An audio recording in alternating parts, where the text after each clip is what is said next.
Welcome to Stress-Free IEP. You do not need to do it all alone. With your host, Frances Schefter, Principal of Schefter Law. You can get more details and catch prior episodes at www.schefterlaw.com. The Stress-Free IEP video podcast is also posted on YouTube and LinkedIn, and you can listen to episodes through Apple Podcasts, Spotify, Google Podcasts, Stitcher, and more. Now, here's the host of Stress-Free IEP, Frances Schefter. Hello, everyone, and welcome to the show.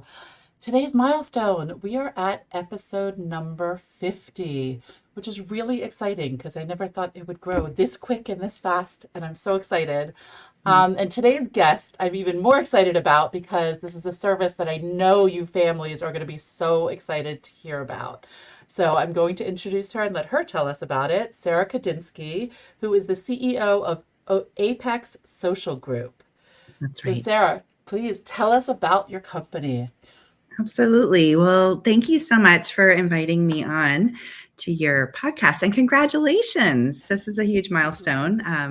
Really amazing the resources that you provided, if you think about it, over 50 episodes to the disability community. So that's fantastic. So I'm with Apex Social Group, and I've actually been working with Apex Social Group for about 12 years now. And what we provide is a very unique live-in developmental childcare solution for families. And it's got a lot of different components to it, including cultural exchange, as most of our caregivers are coming from Europe and living with families who have children with disabilities. And so it's got a fantastic reach in terms of providing that really crucial extra support in the home that many parents are needing, and then providing a person who's not just skilled but also has a heart. They've chosen a career path to work with kids with special needs and developmental delays and disabilities, and so then they also can bring their culture into the home. So it takes away that need to travel to be able to get the cultural exchange component. And lastly, it's an amazing promoter for young professionals who've chosen this career in, special education or occupational therapy or healthcare field, to be able to engage in it in a very unique way in the daily life of a child and a family, and really expand their understanding of, their profession and how it's taken home and how it's implemented in the home. And don't worry about the dogs. It's okay. Okay. I have them at home too. Fine. Sometimes Zoom does get them out, and sometimes it doesn't, right? It's all good. And so that's an amazing gift for the young professional community. And being able to, one of our goals is to promote inclusion, to spread this throughout the world. And so a lot of the young professionals we work with are able to go back home, start their own clinics in Germany, Austria, and be able to use what they've learned here in the US to really promote that. So it's so awesome. And so I want to unpack that a lot, because there is a lot there and so much important stuff. So you provide basically an au pair, a live-in au pair, at the homes, and you do from overseas. Yes. And then you mentioned about professionals. Yes. So expand on that a little bit. Like, how are your people, your candidates, different than other services? So basically, we have developed and curated over the last 16 years relationships with the schools that are educating these young people in Germany, Austria, and Switzerland. And the teachers in those schools, the administrators in those schools, invite us in to over 400 schools every year to really let their students know, hey, there's this amazing global opportunity for you to continue your education after you graduate as an occupational therapist, speech therapist, and to go abroad, improve your English, live with a family in a safe and supported environment, and then really be able to add to your learning and add to your resume. So this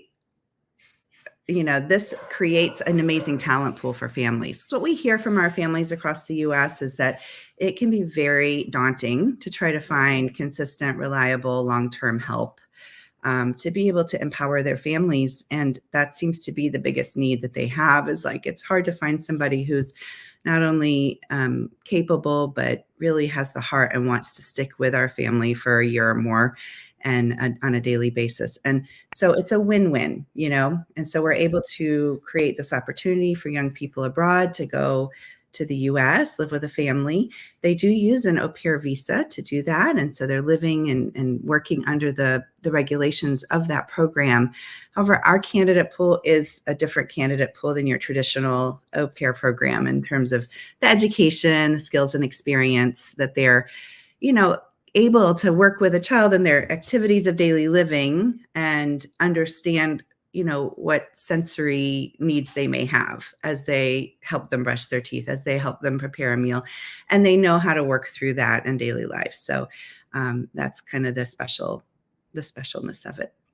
Which, I mean, as a parent, myself, like, I know it's hard to find good childcare, even on a daily basis, just for going out to dinner or something. Mm-hmm. But then again, inviting somebody into your home is even harder, I'm sure. I know a lot of people that have done it. Some have had great experiences, some have not had Mm-hmm. great experiences.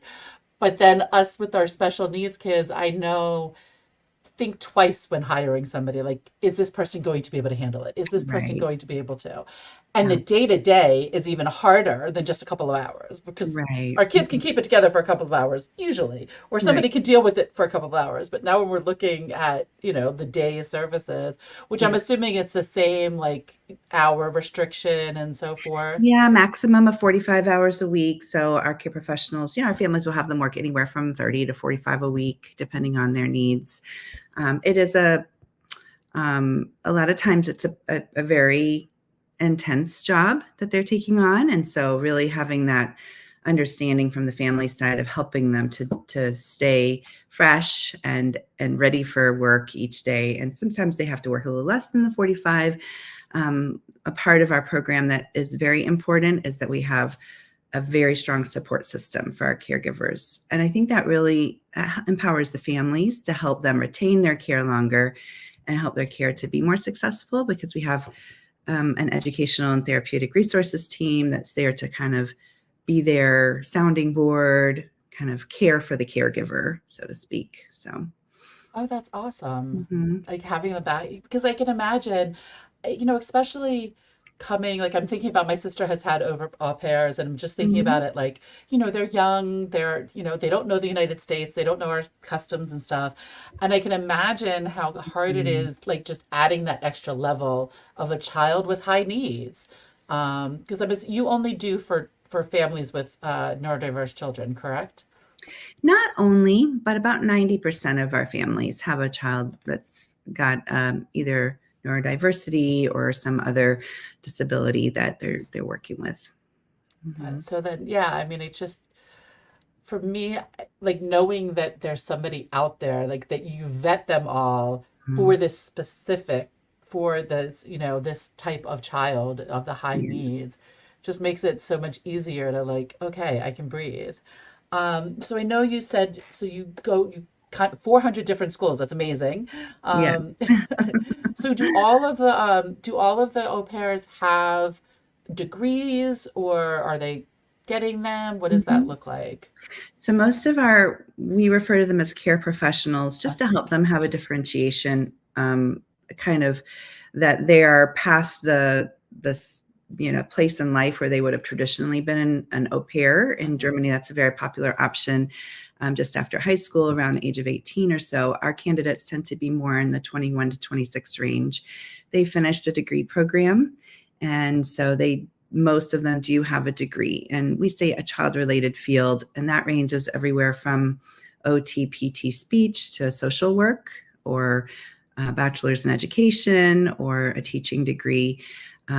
And Germany has a very unique approach to many of these education programs, and it's a very internship-based education. And so they go back and forth every few months from the classroom to working in a school or a clinic and get a lot of hands-on experience, which is a really great benefit for our families too, that they're getting somebody who doesn't just have the book learning, but has actually worked hands-on. Which I'm sure is a huge difference. Because like I Mhm. remember, teaching, even with student teaching, I remember my first day of like, okay, I'm ready. And then I'm like, oh my God, what do I do? Like, like my Mhm. class is coming in and it was just like my first day teaching. I was kind of like, I don't know where to go. And, jumped Mhm. in because I student taught during the second semester. So it Yes. never dawned on me of like, oh, wait, you actually have to figure out each step. Yes. So I'm sure having that experience.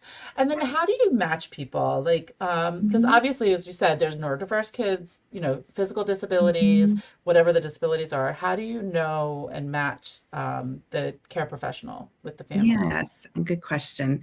That's a really important part of success is getting it right up front. And so, we do a lot of intake that helps us understand the care professionals, everything from their skill set and experience to also their personality and what motivates them, because that's a big part too of having the right fit with your employer.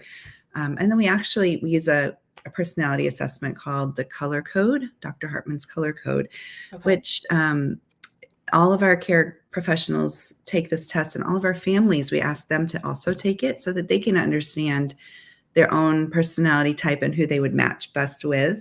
So that's kind of a unique component in addition to our skills assessment, references, of course, background checks, and all of the vetting that is Right. traditionally done. And then we have a team of matching specialists who are very hands-on. So we're more of a boutique service, and they meet every single candidate that we offer and personally interview them and understand what they're looking for, what, you want to make sure that the person you're hiring is like also a good fit for them, right? Right. What's their career goals? What are they looking for and learning in this year? And then they are able to really personally advise the families as they go through the process of interviewing.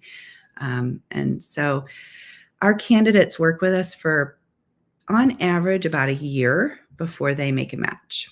And that's because we Oh, meet them wow. while they're still in school. We usually meet them their sophomore or junior year, like if equivalent in Germany, their second or third year in school. And so they still have a year or two to go. And so we stay in touch with them. We have a whole cohort program, an educational program that kind of engages with them and helps them to stay in touch with us and kind of get ready to go abroad. And then they start interviewing anywhere from 6 to 12 months before their ideal start date. And, that's something that families in the US oftentimes don't know, is that it's really good to give yourself a head start when you're looking for a caregiver. And we often joke that families come to us and they always need somebody either today or Yesterday. yesterday. Yeah. But if possible to plan ahead, it makes it a lot easier to find the right match. So Right. Right. It's, like my business coach always says, hire slow, fire fast. Like, yes. take the process because it matters. Yes, I like absolutely. that it's 6 months to a year of planning it out. Mhm, And then another thing that really struck is that color code, the assessment, mhm, because there's so many times, and I have this with teachers and IEPs often, that it's just not a good fit. mhm. Like I'll have that, like teachers won't say that the child's not progressing. I'm like, it's not you doing anything wrong. It's just Yeah. this child needs something different. And Mhm. our kids, even like all of our children, have different needs, period. And all Absolutely. of our care professionals have different skill sets. Mhm. And let's match the right one because then it's more enjoyable for all of us, right? Absolutely, yes. We always say, there's typically a lid for every pot, and it just may not be the right pot that this lid is on. Also, we really we talk a lot with our care professionals about pairing and the importance of that just in the first 2 weeks or month with their family, with their host parents, but also with the child, and learning how to pair and how to build that relationship from the start. And sometimes it doesn't take off. And so, the good news is we have an experienced team that has dealt with that many times and can help both parties to figure out. We always say it's not necessarily a fail when it's not the right fit. it's just a learning opportunity, and we're going to, we're all going to learn from it. We're going to fail forward. That's a big core value of our whole team, is just really being growth minded and open to learning in every situation. So then if the parents, a family has a match, a care professional, and like after a couple days, a couple weeks, it's like, you know what, this isn't working. What's the Right. process? So we have ACDs, which stands for Apex Care and Development Leaders. There are our placement managers in every one of our markets. And so they have a really good relationship with the family and with the caregiver from the start. So they would help navigate through. So you always have kind of that extra layer of support, which I think is really important, because I don't know if you've ever lived with an employee or lived with an employer, but that adds an extra special twist to the relationship. I was gonna say, unless you count my father and mother, Right. when we're kids, and worked for It the can add some company. nuances. And so Right. our placement manager are really skilled at guiding each party through. It's so important, the communication during that time, figuring out how to say what needs to be said, and part ways in a gracious manner. Or sometimes a mediation is actually all that's needed, where we can get back on the same page, get back on the same track, and really communication has not been working well. Communication is so key. And sometimes you think you're communicating when you're living with your care professional, because you see them multiple times a day, but the real communication wasn't happening. And so our ACDs are just amazing at really skidding that communication tracks and helping them get back on the same track. But if a placement change is necessary, that's also what we're here for, really helping both parties find the right fit. So. And what's the commitment for the families and for the care professionals? Like length of time? Yeah, so we asked them to commit for 1 year placement up front, and that has something to do with the visa they are on also. They get a 1 year visa granted up front with an option to extend that visa for a second year. And so there are, about 40-ish% of the time they'll stay for a second year, which is amazing, that continuity of care. However, we have some families who say, I really enjoy starting fresh with a new caregiver every year. We've changed, our needs have changed, and it kind of keeps things fresh in the house. And so there's a 1 to 2 year commitment. That's nice. And then if one of the care professionals, like they figure out this is the family, like this is the match, can they extend more than the 2 years on their visa, or is that a whole different Not process? on their visa. So they would need to go home, and then they could come back 2 years later. And we have had that happen repeatedly with our caregivers who say, all right, I've been back home for 2 years. I really want to come back to the same family. It was an amazing time with them. I mean, they're like family for life usually, Right. which is wonderful. And, we are mostly, our primary placement cycle is to have caregivers from Europe coming over. But actually, a few years ago, we started also opening up the opportunity to Americans who are early in their career in the same, behavior therapy or teaching.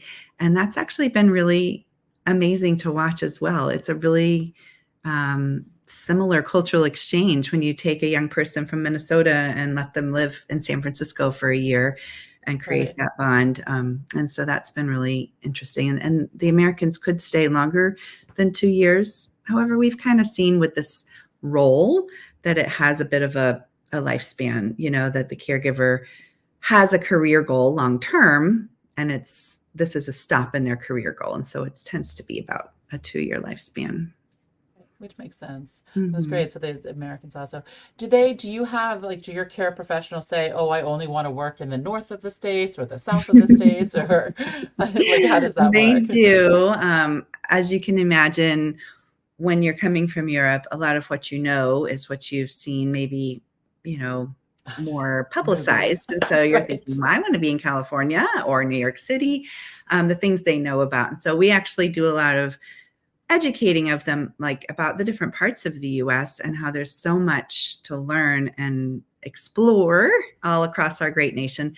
However, we do primarily serve markets along each coast, and we have some markets, Denver, Chicago, some in the middle of the country that we also place in. And but they can sometimes have requests, and we always encourage them, focus on the family, because you can travel in your free time, but where you live and work is so important. And that's really what you want to be looking for first and foremost. Exactly. Yes, definitely. Definitely. Because Yes. that's, exactly. Mhm. Some things are easier to change than others. Yeah. Um, so then for families that might be interested, because I'm sure Mhm. there's a lot of listeners going, wait, what? There's a, Mhm. what's like, where do you serve? Like everywhere in the States, or are you limited by So anything? we do have markets that we serve, and then markets that we don't serve. And primarily we're in major metropolitan areas at the moment, with a few exceptions. We have a few smaller markets that have been, typically if a family comes to us in a market we don't serve yet, we'll say, okay, if you can gather at least one or two other families together, we can open your market. And so we try to stay in our key markets. Um, it's a better experience for the caregivers to have a group of like-minded peers, and that's a big part of what draws caregivers to work with us, is we have a community that supports them. And so that can be a little tricky when we are going out into more of a remote area. But we serve, we have a great community in Boston, New York, New Jersey, Connecticut, Philadelphia, DC, and Northern Virginia, Maryland area, Atlanta, South Florida, Tampa, even in Florida, and then across, like I said, Denver and Chicago and Seattle, Portland, and California, pretty much, San Francisco, San Diego, and Los Angeles in California.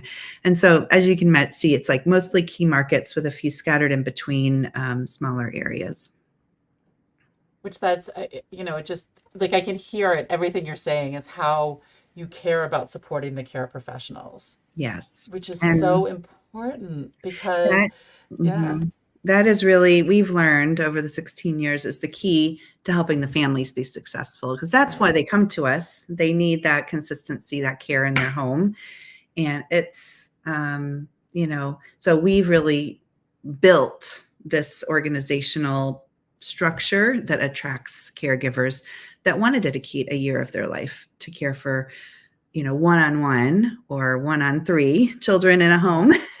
and and then when the going gets tough, we want to be there to support them and hold them up so that they can continue on. And burnout is an issue across the board, and caregiving in general, and in this community, I know that that's a challenge. And so that has become something we've really focused on, is providing them with the resources, the support, so that they don't feel alone in their job.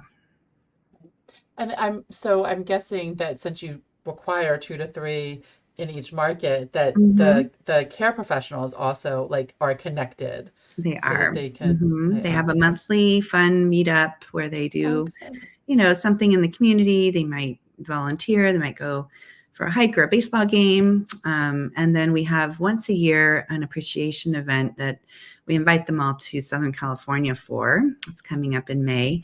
And it's our annual surf outing. And so we've been doing this Fun. for 15 years now, where we have them all out. We just put on a great weekend for them to show them appreciation, and they get to have a surf lesson, some professional surfers. We invite out Rocky McKinnon, who's a pro surfer, and he demonstrates his adaptive surfboard. And we have always invited out a couple of our families to let their children try that out. Oh, And fun. then, they go on a bus tour of Hollywood, all the fun American things. So that's Yeah, a time that they all look forward to, because then they get to come from all over the country and catch up with each other. So, that's awesome. It's so funny that mhm. you say about the surfing and the adaptive board. I just had somebody on the show. I want to say her name was Deborah, but she's a occupational therapist out in California Ooh. that does surf therapy. Oh, I And love it. it is amazing. Like, go back and check the show. Let Yeah, me because look it's at that. because when you think about it, like when she was going in and explaining it and how the water provides that pressure, and then you can work on different parts of the body, like whoa! And the kids are having fun because they're in the ocean surfing. Yes, I love that. So That reminds me, one yeah. of our partners is in Curacao in the Caribbean, and they have a dolphin therapy program. And so that's, I think, probably a similar experience for the Child in the Water. And we actually send our alumni, every year they get to apply. We have a certain number of scholarships. We send them there to the Dolphin Center, and they love getting to work there. Imagine. Okay. I was just corrected. It was Naomi Matanik. So if Oh, anybody I have wants to to go look back and it see it, up. That's so Naomi. exciting. Yeah. To our families. Yeah, it was so cool Mhm. hearing about that. And we'll provide a link to her show also in the show notes so anybody else listening can see it. Oh, great. But it's like that's like I love my show because Yeah. I learn and meet so many people and learn what's out there. Right. And the whole purpose of the show is for parents to learn and families to learn and see what is out there. And those of us in the disability community, no matter what role we have, we don't even know what's out there. Right. Like who Mhm. knew surf therapy was a thing? It's amazing. Yes. We have noticed that as well. And because we're nationwide, we get connected with a lot of, things that our families tell us about nationwide. And so we've started building a resource list on our website, which is apex-social.com. And if you can go to the drop down and find our resource list. But I think that that's a real need to be able to connect families back with, and they love to hear, especially from one another, because they know Right. it worked. Oh, you liked that resource. Okay, great. Well, Exactly. check it out. We say all the time, it's go to your mom's group. Go ask your mom's group on Yes, Facebook, absolutely. And a lot of the, my friends and stuff will say, like, the husbands, they were having an argument, and the husband will say, go check with your moms. Go check with the mom Yes. group, The power of the moms group. Exactly. There's a few dads groups out there, but not as much. There's more. But it's, Absolutely. yeah, like, because we trust each other. Like, we get it. Yes. Get it, especially those of us with kids, that are neurodiverse. Like both my kids Yes. are, and so it's a different, I don't know, world. Like I don't know how you want to look. It's a different community you need to build, and that's Yes. what it's about: is building your Absolutely. community. That's awesome. And I love this that you're there with the care professionals and you vet them so well. Is there like do you do like a care plan or anything, or is it just normal? Mhm. Yeah, Yeah. that's part of the support system that we've built out. Really, this is something we built out in the last 5 years. We have a care plan that every care professional gets to participate in building one for their family and for their children. It's called the Apex Individualized Care Plan. We also call it AICP for short. And so once they're matched to their family, each family is unique.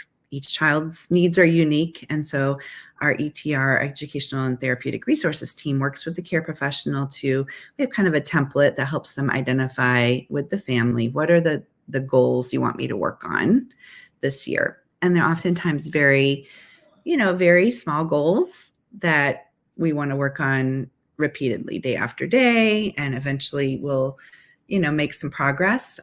But what we found with the care plan is that it helps the parents. It's a communication tool for the parents and caregiver to agree on, okay, this is what we want to focus on together, because this is a team effort, Right. Pulling in the other care team members, the, ABA therapists or the speech therapist, whoever they're seeing. And then it also really helps the caregiver stay engaged in their work, and not feel like sometimes we'll hear a few months and, well, I feel like all I'm doing is making sandwiches and, driving to soccer and Carpool. things like that. Right. And you can lose sight that in those daily moments, you are making a difference in this child's life, because you're teaching them the life skills that they need, and you're being very consistent. And so the care plan helps them to track that and feel really rewarded, like, oh, I see the progress. Because you don't usually see it day after day. You see it at the end of the month when you look back and say, oh, we were trying to get to this place where we didn't have a meltdown every day at 3:00. And oh my goodness, we've had 3 days this week. We didn't have a meltdown at 3:00.